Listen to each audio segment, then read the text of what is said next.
দেশের সার্বিক আইন শৃঙ্খলা পরিস্থিতি সমুন্নত রাখার লক্ষ্যে সব ধরনের অপরাধীদের আইনের আওতায় আনার ক্ষেত্রে অগ্রণী ভূমিকা পালন করে আসছে র্যাপিড অ্যাকশন ব্যাটালিয়ন র্যাব। এরই ধারাবাহিকতায় জয়পুরহাট র্যাব 5 CPC 3 কর্তৃক আসামি গ্রেফতার। ডেস্ক রিপোর্টে থাকছে বিস্তারিত।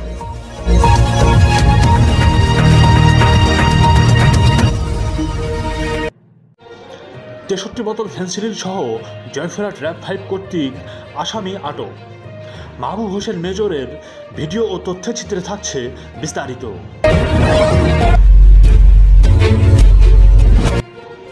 সোমবার সকাল 8:30টায় র্যাব 5 জয়পুরহাট কর্তৃক নওগাঁ জেলার পত্নীতলা থানার দাসননগর গ্রামের তাজিমুদ্দিন হোসেন তাবুর ছেলে মোহাম্মদ আব্দুল করিমকে গোবরচাপা বাজার এলাকা থেকে 63 বোতল ফেন্সিডিল সহ হাতে নাতে গ্রেফতার করা হয়।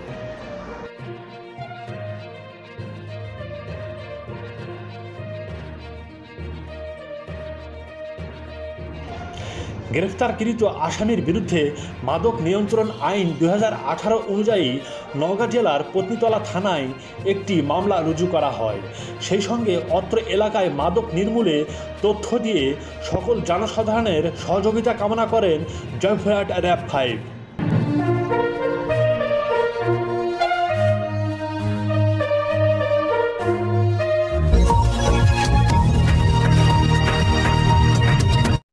ধন্যবাদ এতক্ষণ সাথে থাকার জন্য।